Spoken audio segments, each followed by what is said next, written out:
Roger.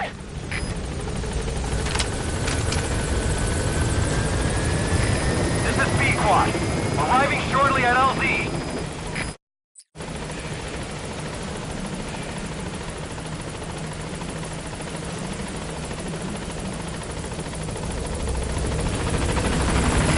This is B-Quad.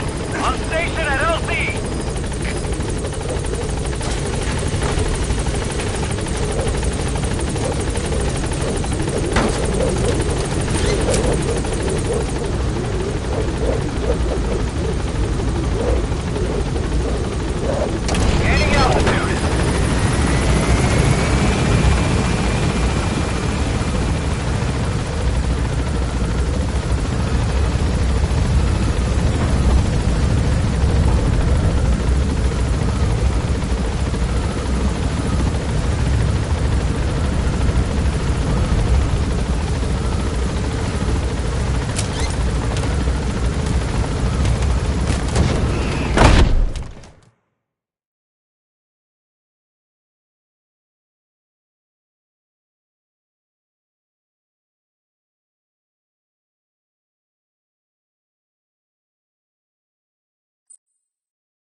successfully sneak your way into the heart of the rival PF's FOB, and you can capture staff from them.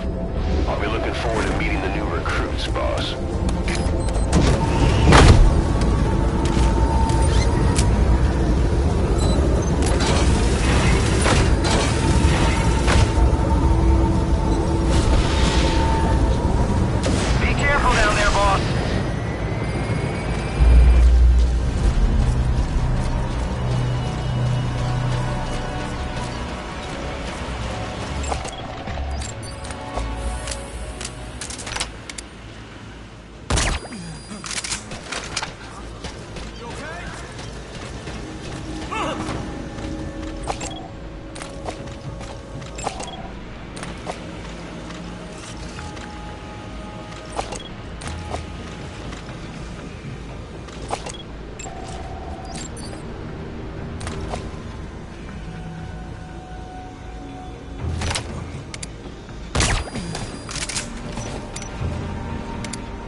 Where are the others?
Infiltration successful.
Research materials have been stolen from Code Talker's mansion.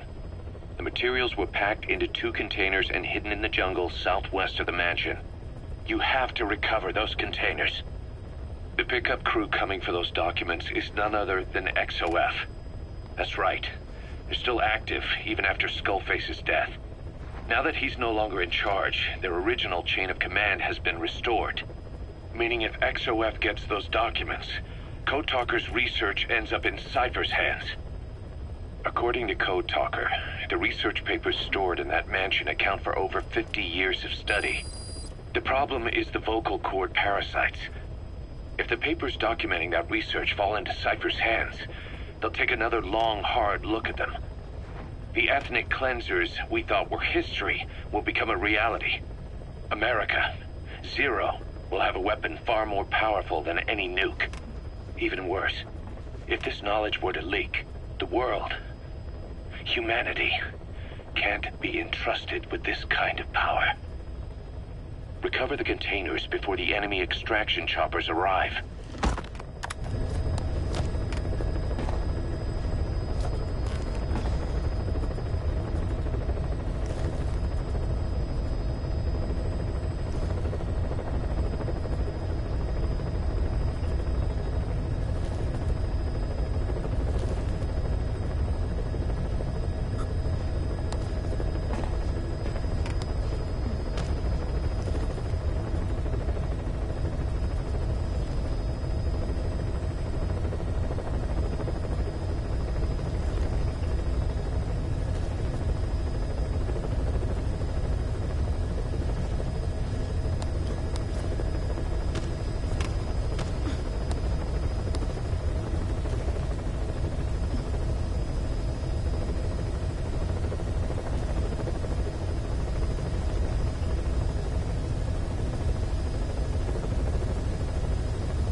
Code Talker's research has been stolen.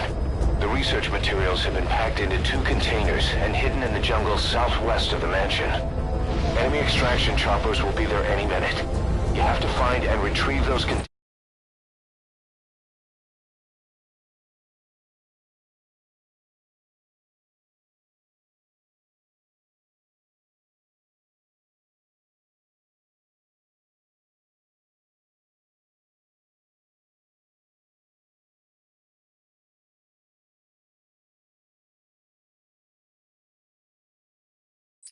Before they arrive. That area is being guarded by zero-risk security. The client is XOF. If the choppers make off with the containers, that research will end up in Cypher's hands. That cannot be allowed to happen. One other thing, boss. We need a cargo-capable Fulton extraction device to recover the containers. Use your iDroid to order its development and have it dropped in.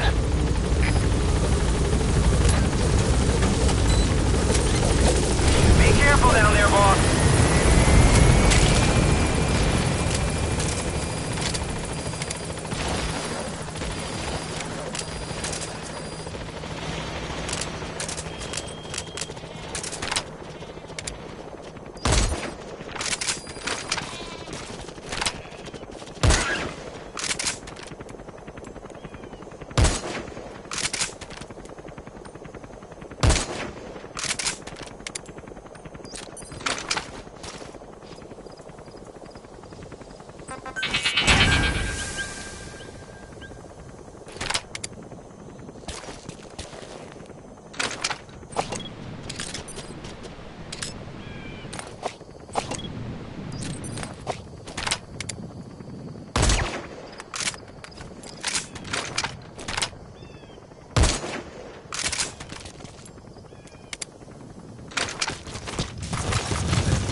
must know where the containers are. If you can just squeeze it out of them.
Your targets are 2 containers.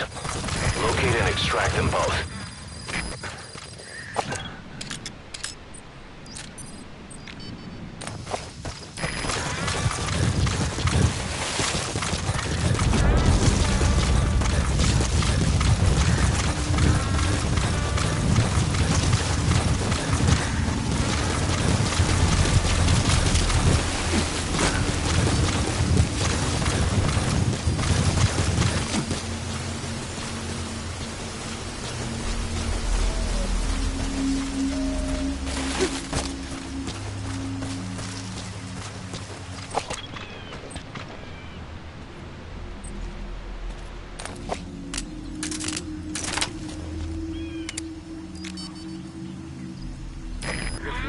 Big Boss het hier op die grens opgedaan.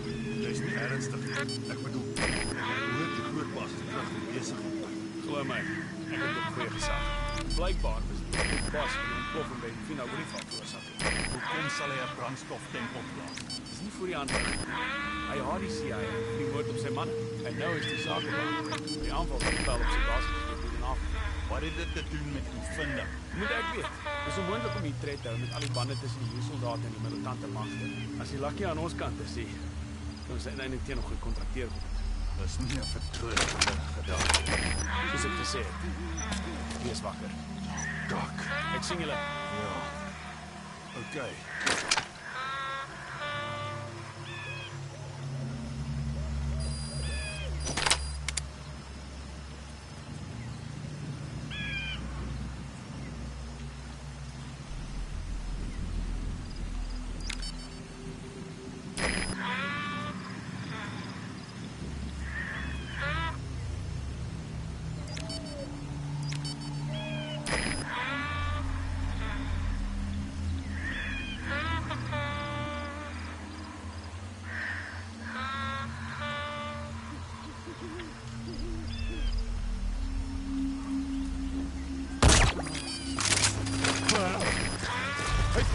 Wat gaan aan?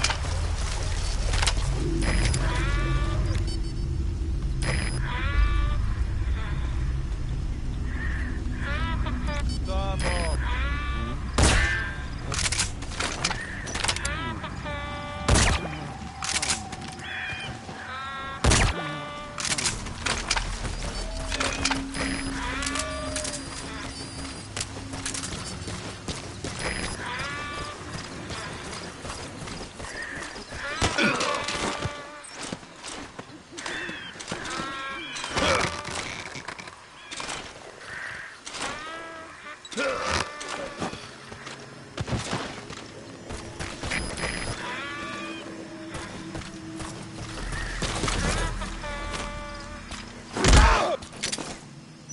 Hands up.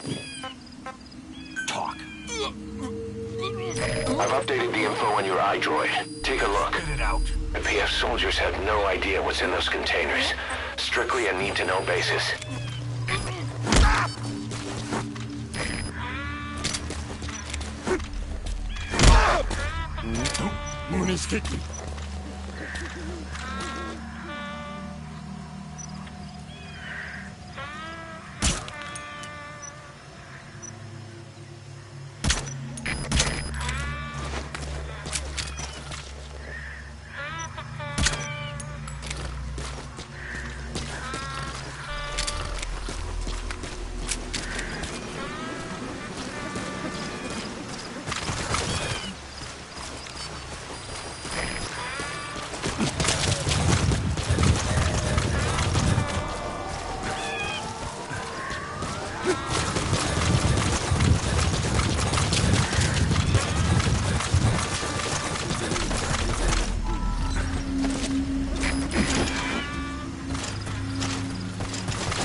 hier. Speciale waarschuwing.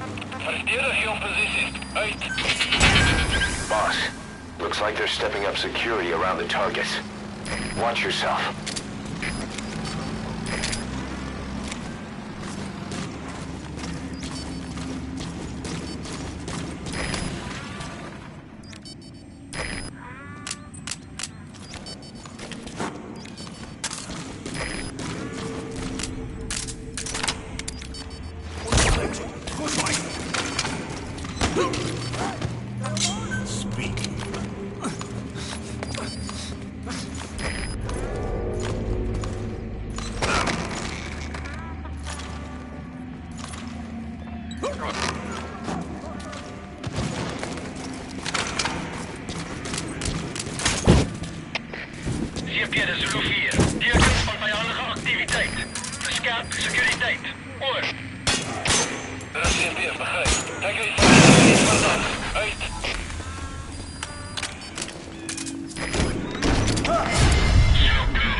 Snake, talk to me!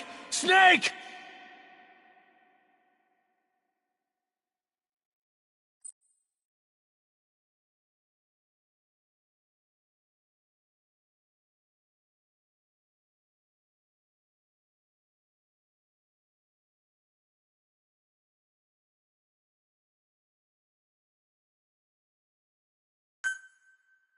Your targets are 2 containers. Locate and extract them both.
Nie sleg nie. Ek het bekommer dat al die bestellings te swaar sal maak. Dit is nie moeiliker om te dra nie. Gerugte was waar. Ek vrak om hierdie ding te gaan uittoets. Onthou net die reëls van kontak. Natuurlik. Ek moet wy. Vat dit rustig. Is jy okay? Where are your friends?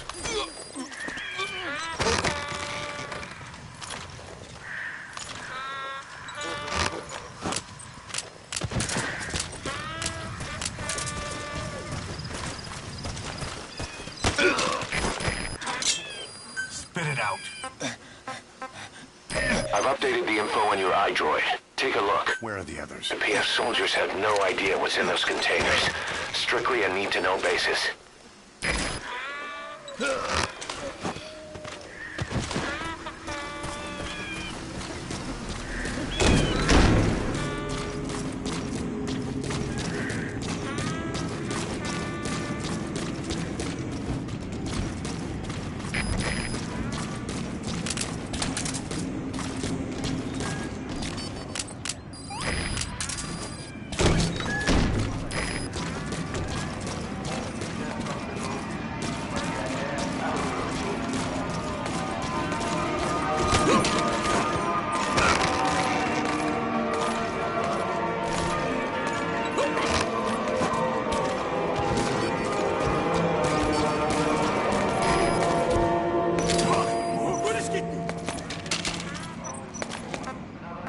Lie down. Spit it out. Where are your friends?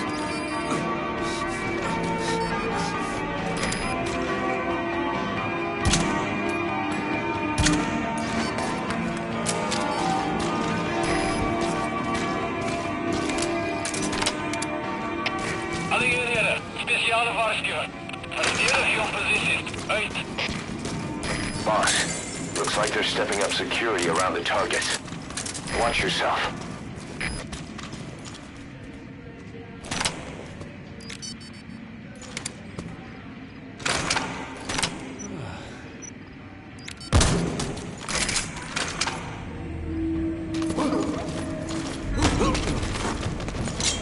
Spit it out.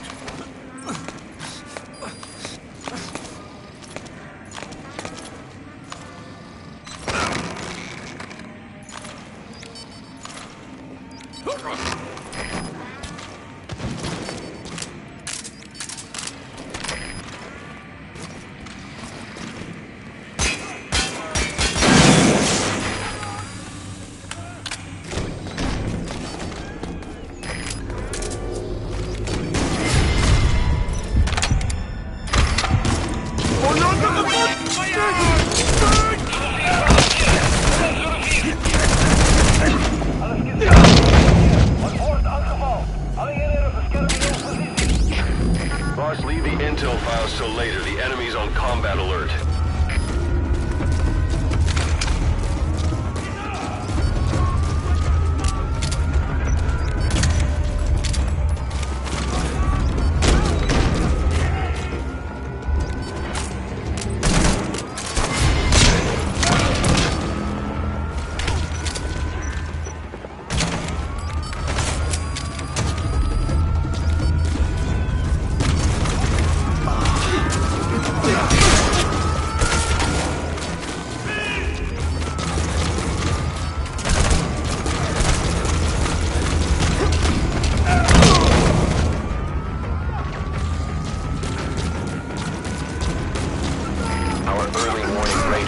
Hasn't picked up the enemy choppers. It's only a matter of time before they arrive.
He's coming too.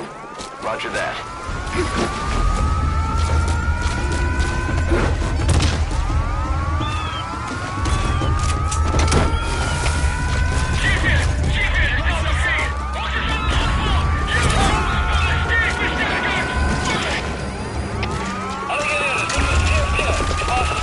Subject on board. Leave the rest to us.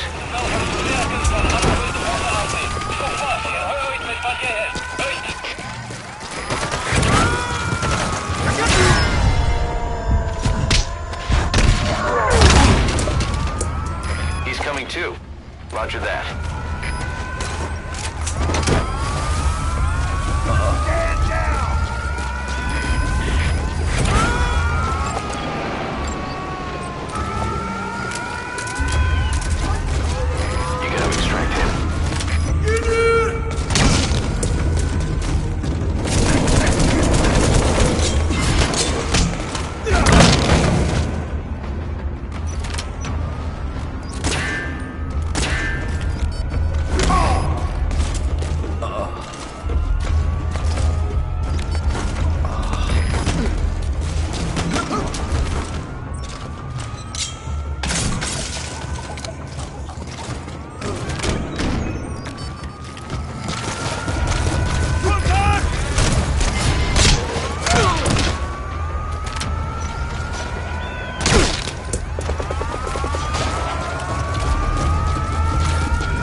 Your targets are 2 containers. Locate and extract them both.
Take a look.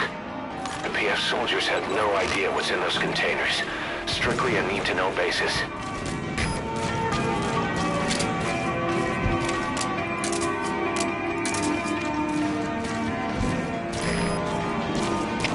Alligeerde, speciale waarschuwing.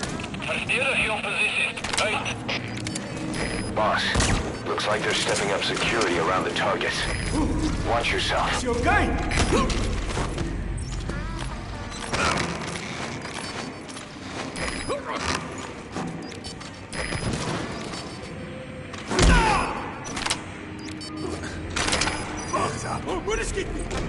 Spit it out.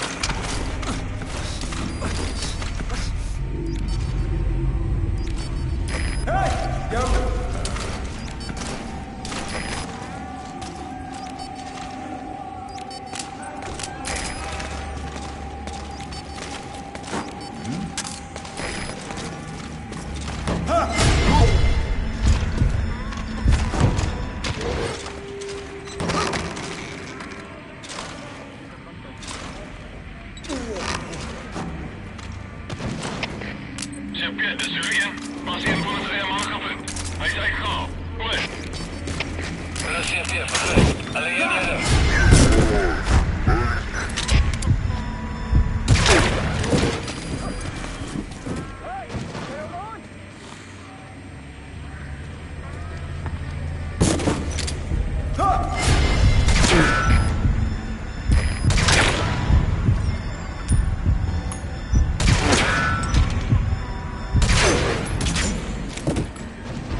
trek nie.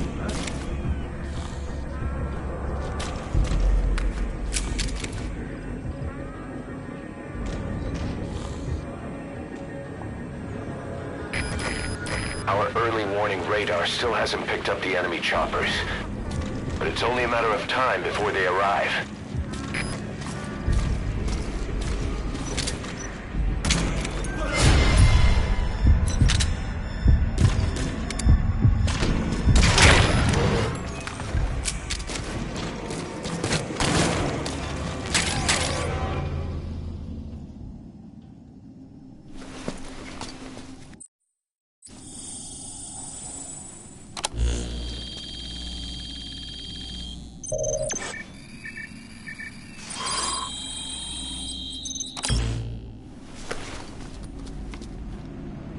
I've updated the information on your iDroid.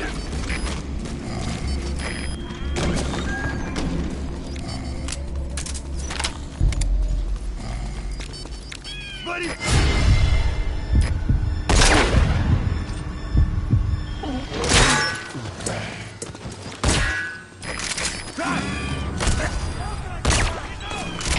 Alles gespannen, das seht ihr. Ons wordt aangevallen.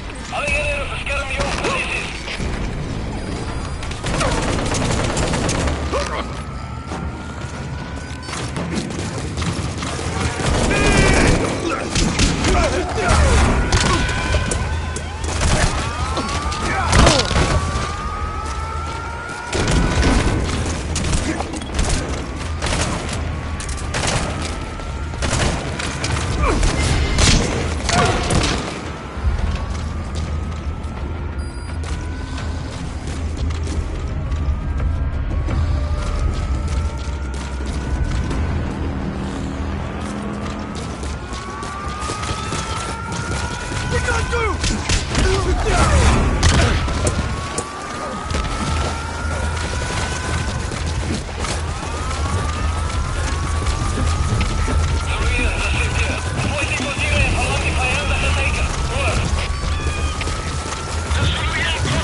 Boss, leave the intel files till later. The enemy's on combat alert.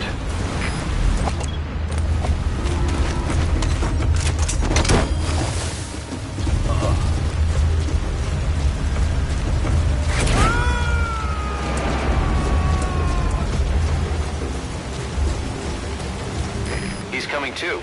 Roger that.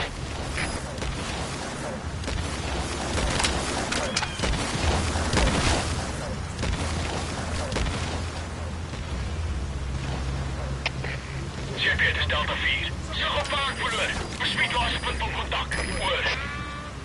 Dit is CP, begrijp. Doe je onderzoek. Maar wees verzachtend. Uit. Blijf bij mij!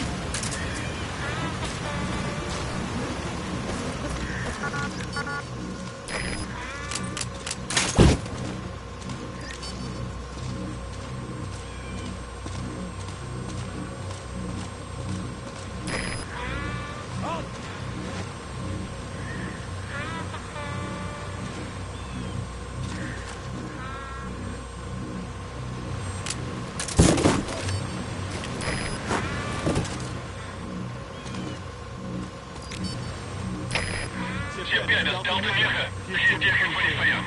Onderzoek die gebied. Oor. Dit is CP, begrijp. Hulle kon nie ver gekom het nie. Bly waaksaam. Uit.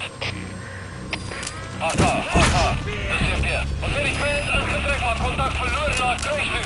Vijand kan nog iewers naby wegkruip. Adviseer waaksaamheid. Oor.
Delta 1. Zag verloren vijand. Gespied laatste punt van contact. Oor. Dit is CP, begrijp. Doe je onderzoek. Maar wees verzichtig. Uit.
Maar bly op jou hoede. Uit. Hey, die kant toe.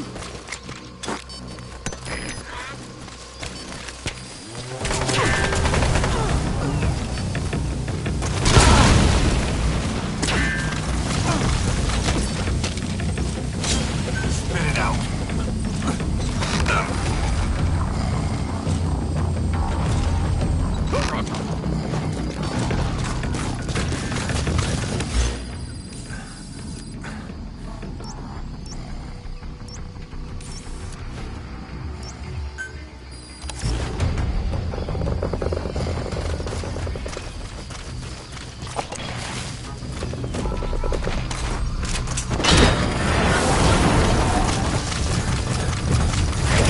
Extraction confirmed. That leaves one target to go. Take care of the next one. Boss, our early morning radar just picked up the enemy choppers. We'll keep you informed of their ETA. Hurry up and extract the target.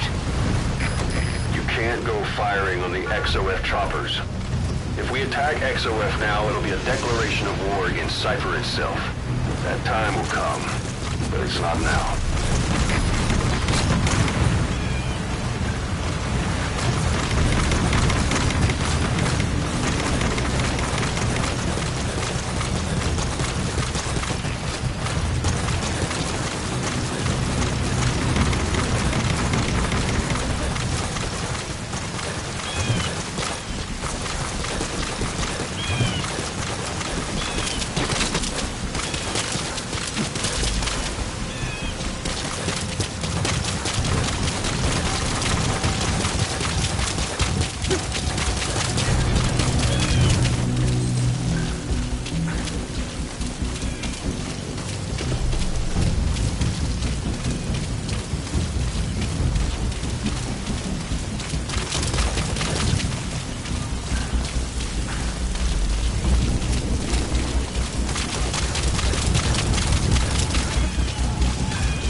Snake! Talk to me! Snake! Snake!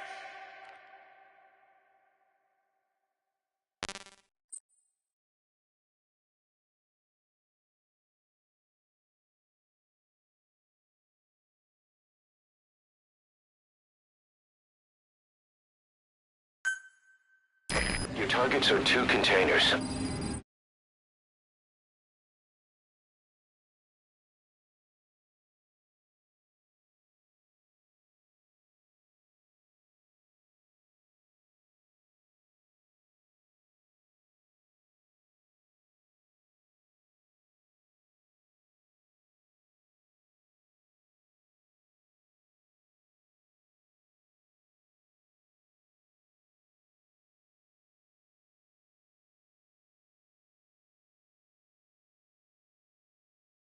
Locate and extract them both.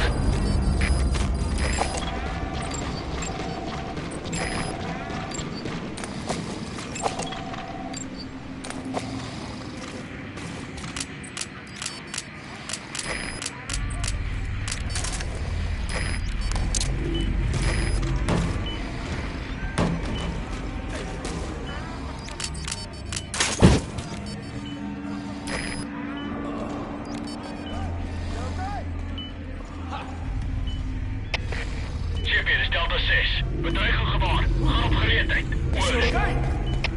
Er is CPF, begrijp. Hou jullie ogen op. Uit.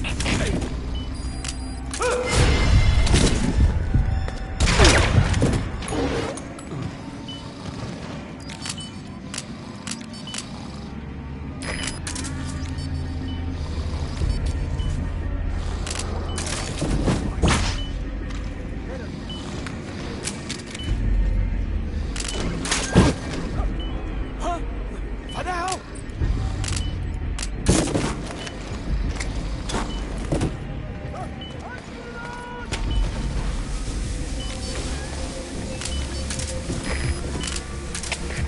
CP, dit is Zulu 4. In dit geval uit die blote. Geen teken van die vijand. Oor. Er is CP, begrijp. Wees waakzaam en rijd die vijand uit. Uit.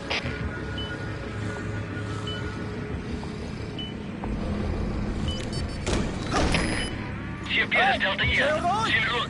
Kan vijandige activiteit wees. Oor. Er is CP, begrijp. Beskerm sekuriteit en wees wakker. Uit.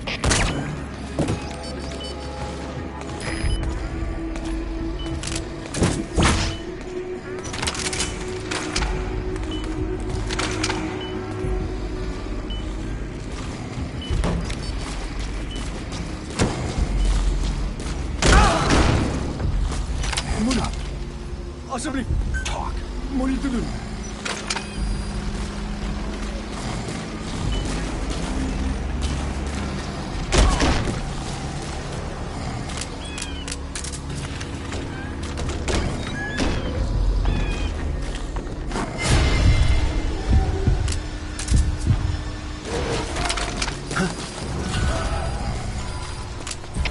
Alles is verder, dus hier. Ons is in volle contact met vijandige maag. Alle eenheden bereid voor de aanval.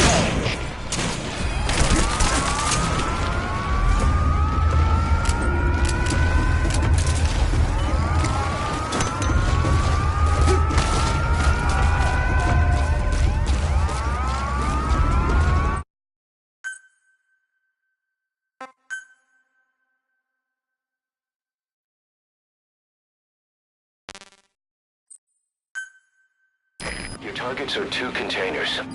Locate and extract them both.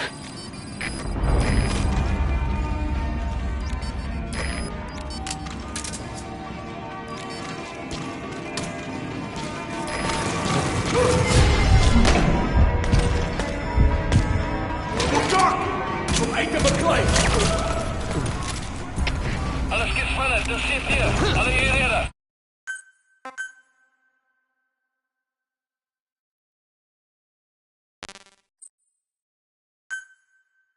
Your targets are 2 containers.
Jy okay?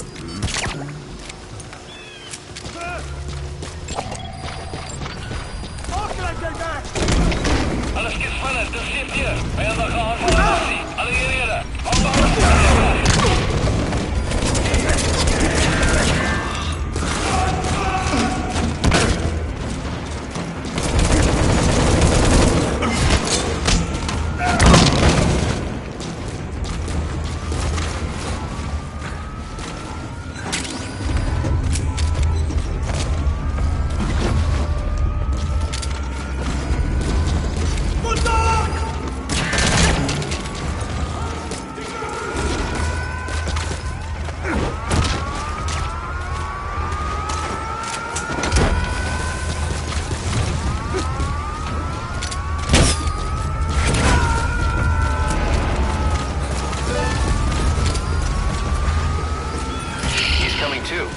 Roger that.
Spit it out.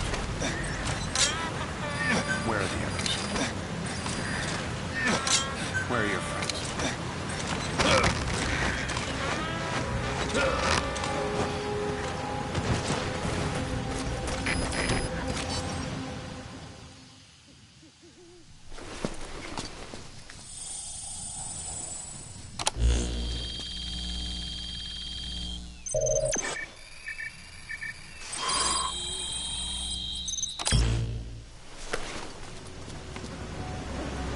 Got an intel file. Unfortunately, there's nothing new in it.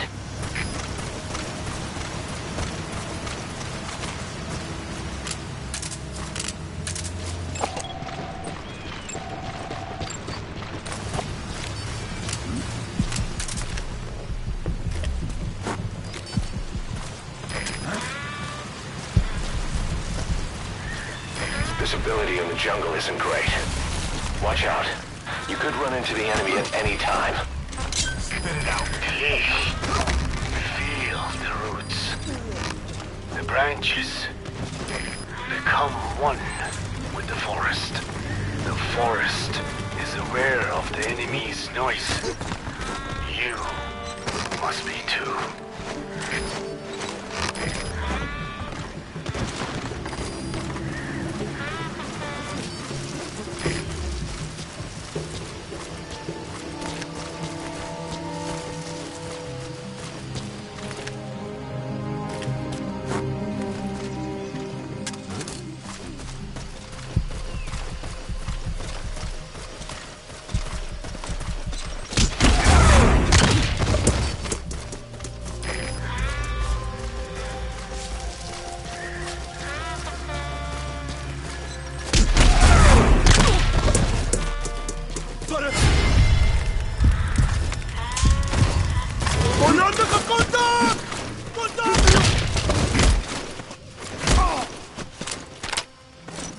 Oda, Asseblief.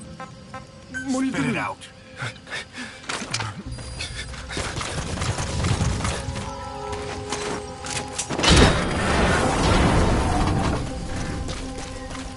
Boss, our early warning radar just picked up the enemy choppers. We'll keep you informed of their ETA. You can't go firing on the XOF choppers. If we attack XOF now, it'll be a declaration of war against Cypher itself. That time will come, but it's not now.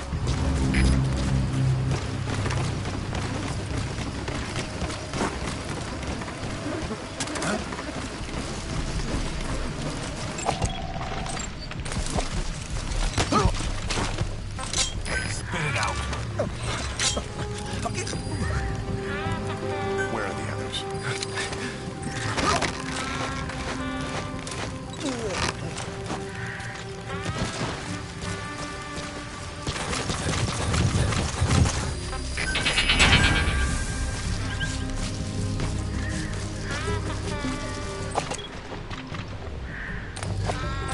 Cover me. Fire at will. Stand down.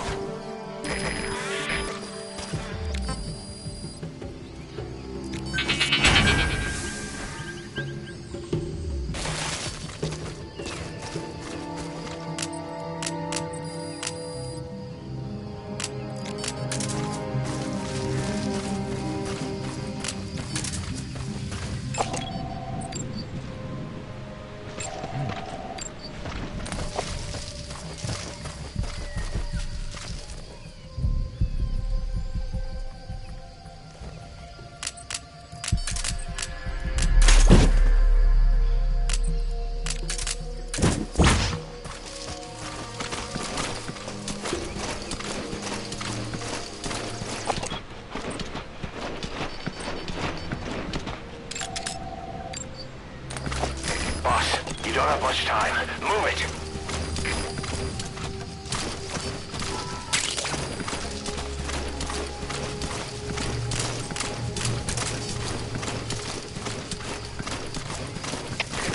Champion, dis Julian. Visuele kontak verloor. Keer terug na laaste bekende posisie. Oor. Dit is CP, begryp. Ondersoek die area. Maar bly op jou hoede. Uit. Hold back! Alles skiet verder. Alle hierhede. Half posisie. Herhaal. Alle hierhede. Half posisie.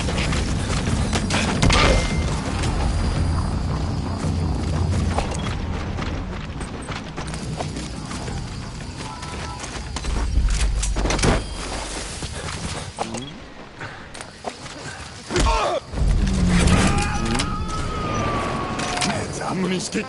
Talk. You gotta extract him.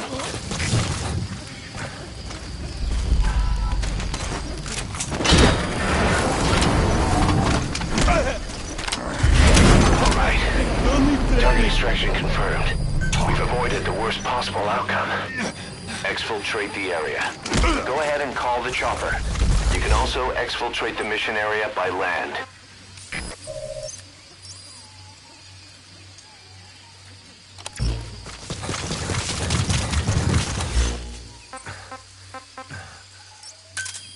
Roger.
hot zone. No enemy forces in pursuit. Mission complete.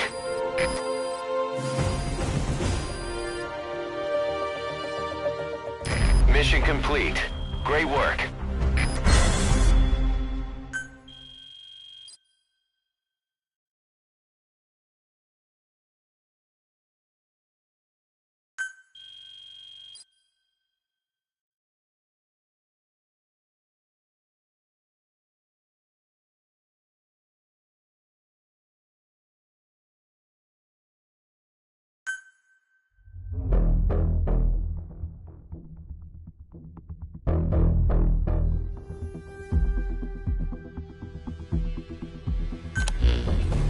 Boss, we got Code Talker's research materials back in one piece.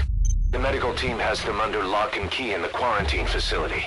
The materials should help their research into the vocal cord parasites. Cypher won't be getting their hands on them now.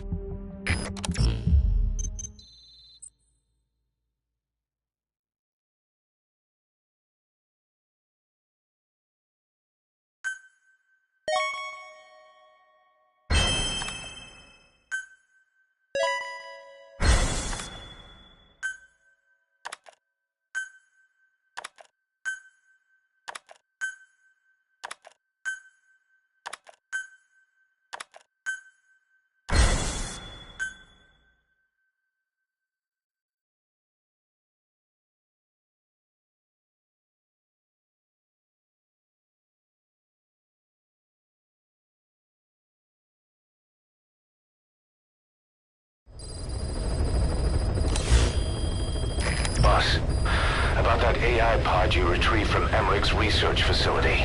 Guess what we found inside? A corpse. Human. The pod maintained a low internal temperature the whole time, and very little outside air got in.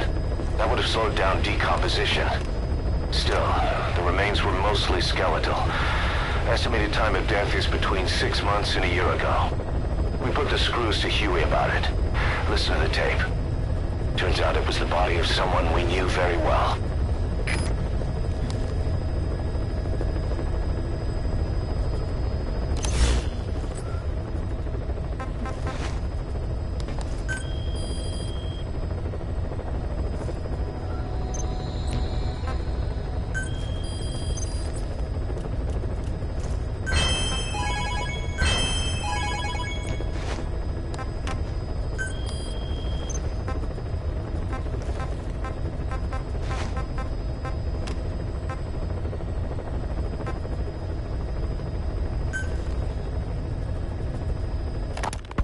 There's something I've been wondering.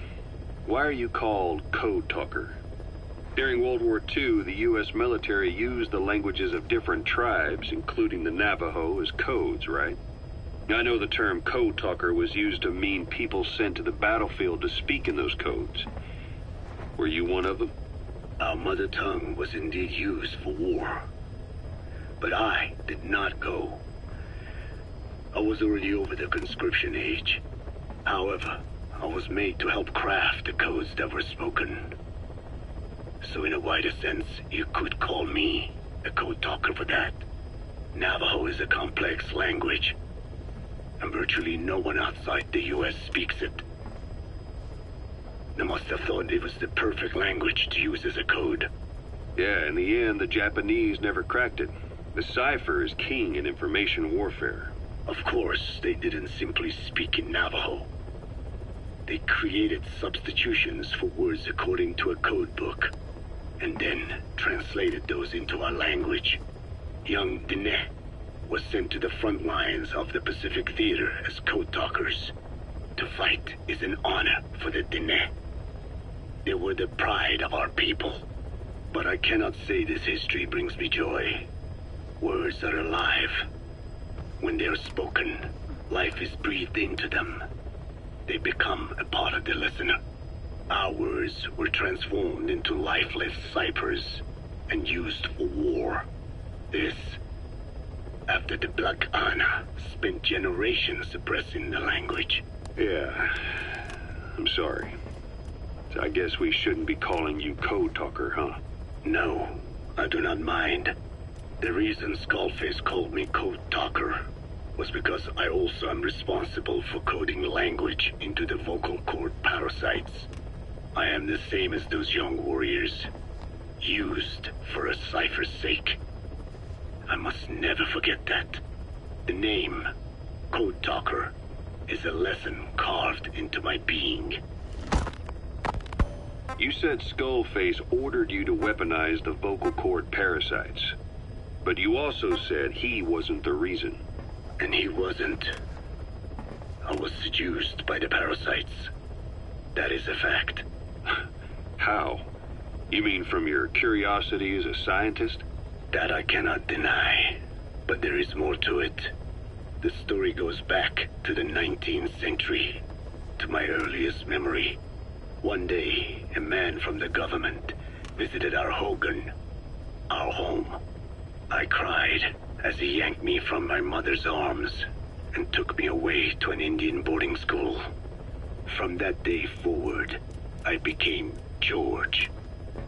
This was the name my teacher gave me. I was forced to give up my Diné name, forbidden from speaking anything but English. If we dared utter a word of filthy Navajo, the teacher made us eat a bar of soap. Yeah, that was the U.S. government's education policy for Native Americans. To erase our words was like erasing our people. Their education was tantamount to ethnic cleansing. Over time, the overt persecution of our language stopped. But to this day, it continues to be eaten away by the lingua franca, that is English. Many of the Diné outside the reservations can speak nothing else. And it isn't just our language. Across the world, minority languages are being destroyed by dominant languages. Many are on the verge of extinction. Enter the vocal cord parasites. Yes. I began thinking that minority languages needed some sort of deterrent against dominant languages. In order that their peoples and cultures would survive. It was then... There's something I've been wondering. Why are you called Code Talker? During World War II, the U.S. military used the languages of... The ethnic cleansing parasites attempt to rob man of his words. Such irony. It was the vocal cord parasites that gave words to him in the first place. Ancient man had no language, unable to produce complex sounds due to the structure of the throat. He could communicate only through simple vocalizations and gestures. Then the vocal cord parasites infected his larynx. Man's transition to walking upright did not gift him solely with intelligence, but also with his voice. At the time, the vocal cord parasites never harmed man. They merely took a small measure of nourishment. In fact, you could call it a symbiotic relationship. Some animal species use particular vocalization patterns to attract a female and reproduce. Songbirds, certain insects, and also the vocal cord parasites. The difference is that the parasites themselves did not produce sounds. Rather, they had their hosts, man, do it for them. Once secure on the human host vocal cords, a male vocal cord parasite caused the host to produce a certain sound pattern, something like a warble of a bird. Meanwhile, females parasitizing other host pharynxes need only wait. Upon hearing the sound pattern of an attractive mate, they would manipulate their hosts into making contact with the person it came from. The female traveled through his host's saliva to the other host's vocal cords, where the male was waiting, and the pair copulated. We can only imagine how the female manipulated his host, but it was probably through smell. Smells traveled directly to the limbic system via the olfactory cilia in the nasal cavity. Volatile compounds released by the female would stimulate the limbic system, which controls instincts, making the host feel amorous. This kind of sexual selection naturally led to competition between the male parasites. Males that had their hosts produce sounds perceived by females as more attractive succeeded in copulating and producing offspring. Evolutionary traits caused by sexual selection are curious. The peacock's feathers, the mannequin's dance, the firefly's luminescence pattern. Even with courtship behaviors that are not advantageous to survival, those individuals that excel in them produce offspring, and it escalates with each generation. The same was true of the vocal cord parasites. Courtship vocalization rhythms and intonations became more sophisticated, and in order for man to produce such sounds, they had to alter his vocal organs. By lowering the position of the larynx and developing resonating chambers, they enabled more complex pronunciations. But that was not all. The vocal cord parasites activated a transcription factor that would later control man's language ability. A protein that, due to its appearance, is called forkhead box protein P2, or FOXP2. Activating this transcription factor led to the development of brain function capable of creating sophisticated frequency changes. This was the pinnacle of the vocal cord parasite's prosperity. However, this sophisticated pronunciation control was too useful for man to ignore.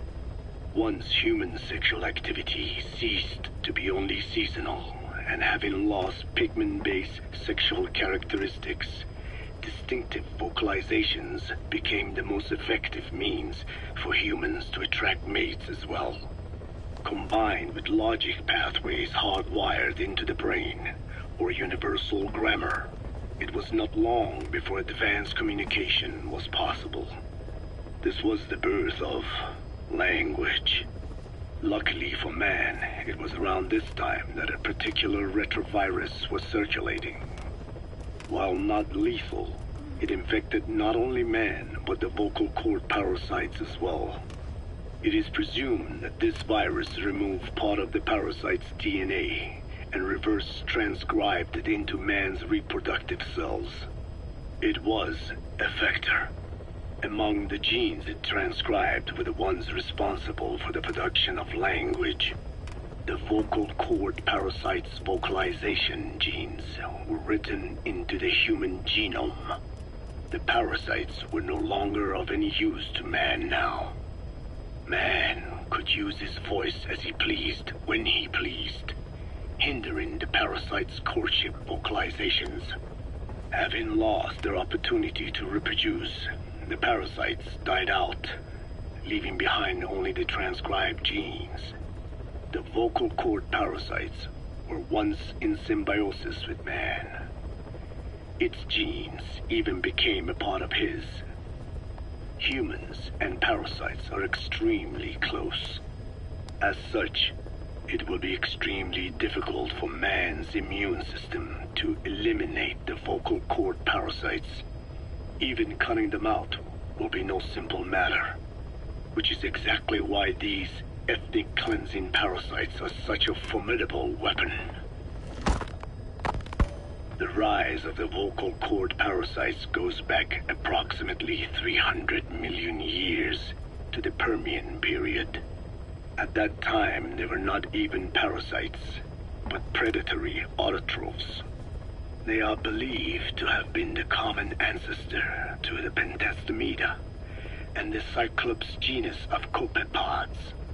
However, Earth's environment underwent a violent change at the end of the Permian period. The cause is unclear, but evidence suggests that over 90% of the Earth's organisms at that time died out. The most pronounced threat to the proto-parasites was the severe reduction in oxygen concentration. The result was cladogenesis, a splitting that gave birth to a new strain that could parasitize other organisms' respiratory apparatus. This survival tactic helped lower their oxygen consumption, and inhabiting the throat kept them securely in contact with inhaled air. The best survivors were those that parasitized the reptiles that flourished at the time. Entering the Triassic period, the reptiles evolved into dinosaurs, and the proto-parasites shared in their success. Dinosaurs developed respiratory organs called air sacs to adapt to the low oxygen environment. These in particular helped the proto-parasites thrive. But another trial awaited them. The end of the Triassic period saw another drastic change in the Earth's environment. For most parasites, the male and female take the same host. Many are, in fact, hermaphrodites. Originally, the vocal cord parasites were as well. But for any strain to ride out a severe environmental change, it must secure a steady pool of genetic diversity. Another split. Now the newest strain procreated with mates found in other hosts. And in order to increase its encounters with those mates, the new strain utilized the voice of its host. They came to inhabit the host's vocal. I learned of the vocal cord parasites exist.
Originally, the ultimate objective of the ethnic cleansing parasite project was the identification of not only languages, but of actual cultures.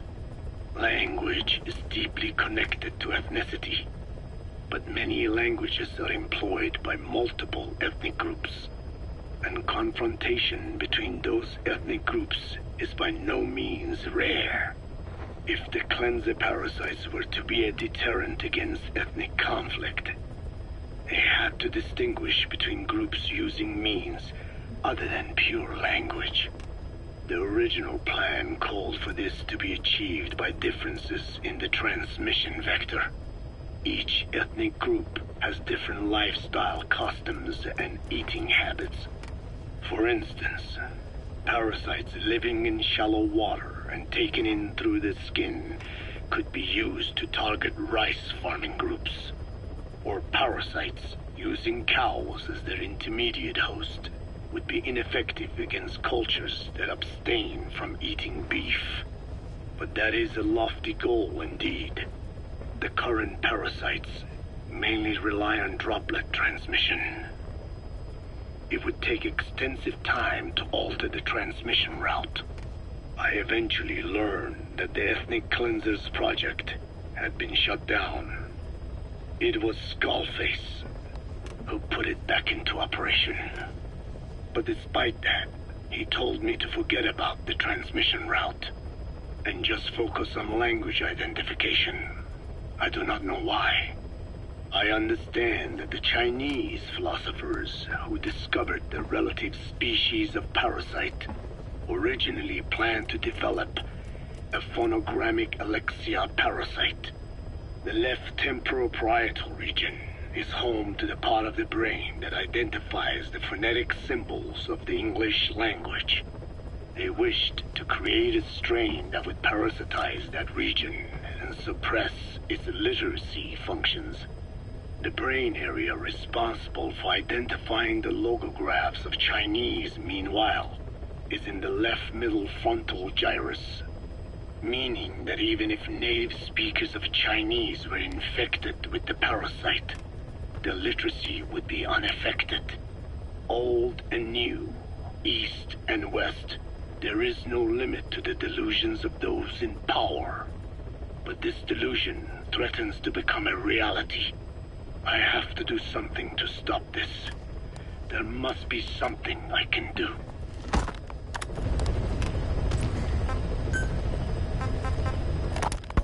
Skullface said there were only 3 samples of the English language strain parasite. I think we can believe. Bringing his ethnic liberator's plan to fruition depended on at all costs, but an English strain would have been useless. Worse, it was the one. That means there were only ever 3 samples of the English language strain. Why activate Sahelanthropus in Afghanistan? This is how Skullface wanted things to play out. The Soviet Union secretly I have no doubt Skullface's plan at that point. I will no longer be of use. I must leave behind a record of how the ancient vocal cord parasites became these abominable ethnic. I believe this one did what did at the second purpose to man thinks in words. Or rather, if you erase a word representing some concept, the concept itself, Nishone, means beautiful in Navajo. But the image that comes to mind when we say Nishone differs from the Blagana's beautiful. An azure sky, a rolling landscape, lush greenery. The meaning we place in Nishone has its roots in Dene culture. If we lose the word Nishone, the images of our beautiful home, just as Orwell indicated years. Cipher, being based in America, is pushing English. Suppose all 5 billion people on this planet come to read. Their wills could also be streamlined. Cipher's control would be all the easier. Economic governance, the ethnic cleansing parasites would be a great aid in accomplishing this goal. There is no need to destroy every language besides English. All they need to do is weaken other dominant languages, Russian, Chinese, Arabic. If people know, they risk that they will flock to the lingua franca, that is English. Cipher need not even focus attention on smaller languages. After all, they are already being eaten away by English business, education, film, commodities. I can see this when I look at young Dene. Some of them. It is said that over 2,000 languages of the world are facing extinction.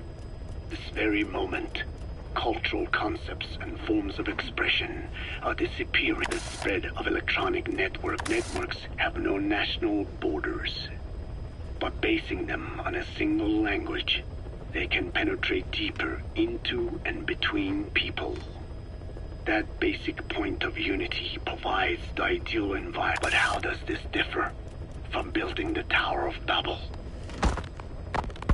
The ethnic cleansing parasites attempt to rob man of his words.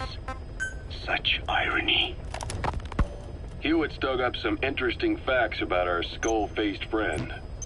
9 years ago, he was exiled. The upshot said he ceased being a serious threat. They eased up on surveillance, giving him an opening to establish his own military unit, one that answered to his will alone. Those men likely had no idea their orders were coming from Skullface. They probably didn't even know the organization was a part of Cipher at all. Anyway, it was in South Africa where he found renewed interest in parasites. And when he discovered the vocal cord parasites, he began to wipe the English language out of existence. Free the world, not by taking men's lives, but by taking their tongues. In his eyes, the greatest symbiotic parasite the world's ever known isn't microbial. It's linguistic. Words are what keeps civilization, our world, alive. There was something Skullface said. America. A ruler's greatest wealth is not money or land. It is the number of individuals under his control. Subjects who work, consume, are there to be used as pawns in war. For a capitalist ruler, his people's power becomes, you are the same with your diamond dogs. You spin it with your speeches. But what you're doing is bringing as much talent as you can into your little domain. Every person and... Yes. Since ancient times, every civilization's ruler has had the same idea. When people unite under one will, they become stronger. And the one will is the ruler's will. And what do rulers use to bring people? Language. In the Old Testament, it is written that only one language was spoken, a shared tongue that united all. Mankind eventually grew aware of its power and harnessed that. This angered God, who splintered the language of man, and the tower was never completed. Languages emerged, and the earth was divided as men went their separate ways. Every age is the same. A ruler's first order of business after conquering new land is to force his tongue on it. Ancient Rome, Napoleon, and now Zero. English is wreaking havoc around the world right now. The British Empire tilled the land with war as its hoe, then began planting the seed that is English. Eventually, American capitalism became the new to play its game of wealth. You only had English. By exploiting people's desires, English that people gladly wear around their necks, it would seem.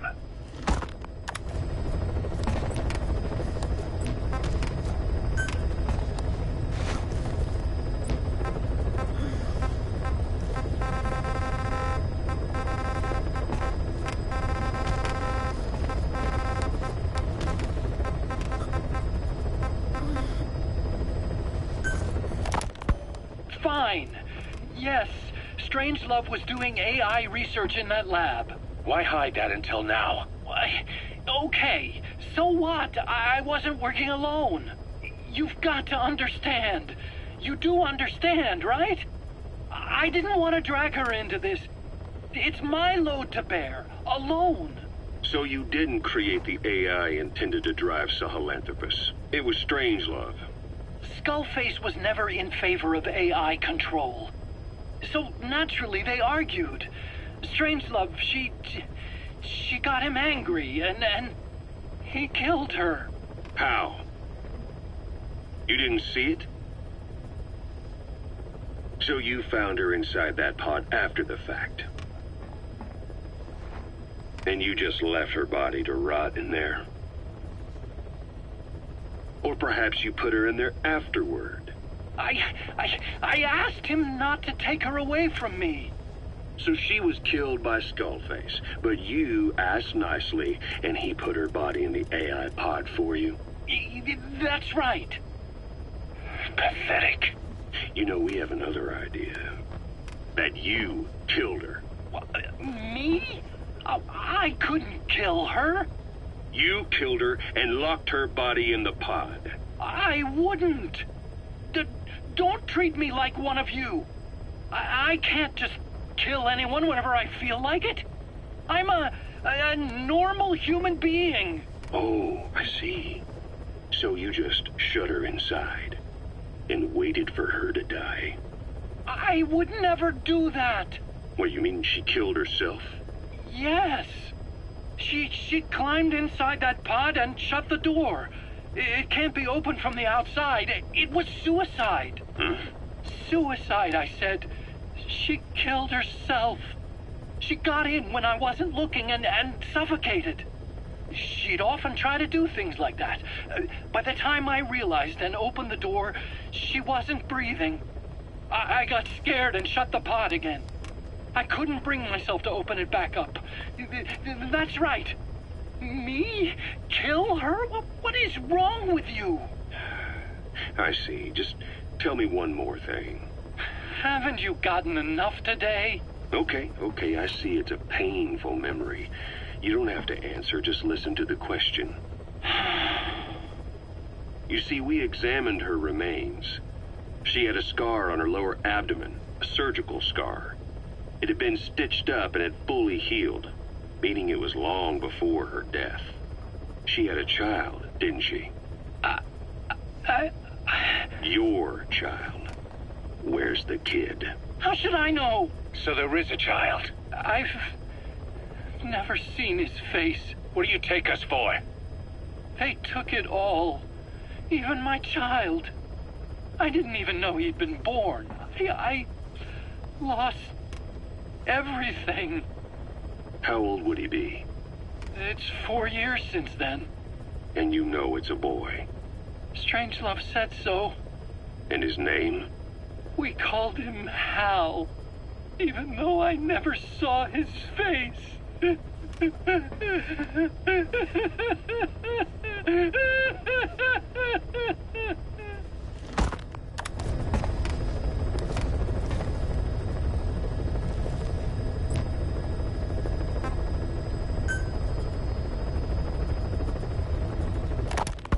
Boss, I have the report on that cargo we stole from Cypher's truck. The PF was transporting two things. The analysis of that malachite has come back first. Naturally, the main compound is copper. There's also a small amount of cobalt. Nothing unusual so far. Southern Zaire is a well-known copper belt. However, in addition to these, we also detected a trace amount of uranium. The content percentage, though, is too low for nuclear development. It most likely came from Shinkalobwe mine. That's where the uranium in that area comes from. The mine's closed, as all the high-purity uranium ore dried up a long time ago, but you could probably still find it there in small quantities. That said, there are plenty of other uranium mines that are in operation, like in Niger, Namibia, South Africa. Why go to an abandoned mine to scrape up whatever's left and ship it out in mass quantities without refining it?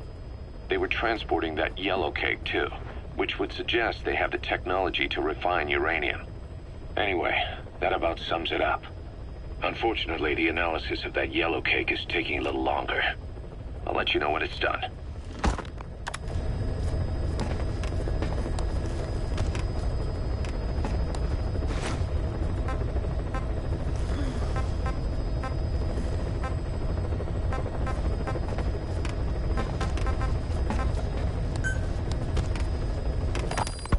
You mentioned that the man on fire was crushed under Sahelanthropus in its hangar. Yeah. He was caught under the wheels of its transport platform. But his body wasn't found. What? We searched the area the moment we arrived, but there was no trace of him.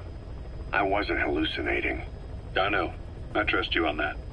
That means someone must have taken the body. But when I got there, everything was still as it was. Even Skullface hadn't been touched. I can't see a reason to sneak into a place like that and drag out the biggest, heaviest guy there. What are you getting at? The only option left is... he got up and walked away. That platform ran him over. Just ran him over.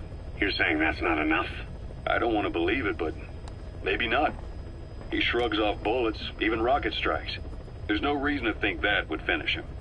It seems ridiculous, but I'll start gathering eyewitness accounts just in case. If you dig up anything concrete, I want to know. You'll be the first, if I dig anything up. But I hope to hell I don't. No kidding.